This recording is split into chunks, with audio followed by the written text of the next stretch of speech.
Namboka. Je suis le président, directeur général de la société Storigine, start-up caennaise qui fait des jeux ludo-éducatifs. En fin de compte, mon cursus est un petit peu atypique, on va dire, dans le sens où, par rapport au travail que je fais aujourd'hui, j'ai fait un bac littéraire. J'ai enchaîné avec un master d'art plastique, où j'ai fait de la peinture essentiellement, de la création, de la sculpture. Puis après j'ai enchaîné, après ce master-là, j'ai enchaîné avec une certification d'intégrateur web, à l'époque en 2002. Et par contre, j'ai enchaîné avec plusieurs certifications dans le domaine de la tech, dans le domaine du développement.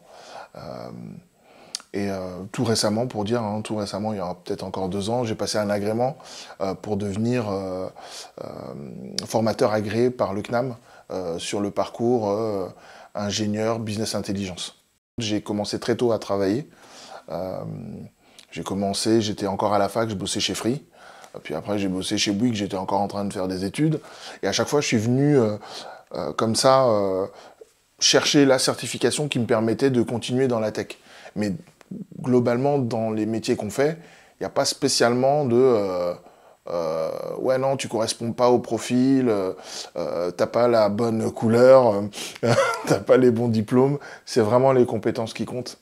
Et c'est pour ça que je suis allé vers ça. Et d'ailleurs, dans la cité d'où j'étais issu, Grigny Centre à Paris, dans l'Essonne, il y a beaucoup de mes camarades d'école qui sont aujourd'hui dans ces métiers-là, parce qu'en fait, c'était notre porte de sortie.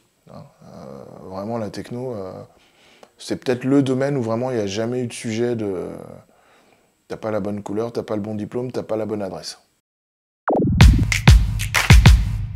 Alors, un bon professionnel dans mon domaine, c'est surtout quelqu'un qui va être curieux, qui va voir, je ne sais pas comment on le dit en français, mais en anglais, c'est « think outside of the box »,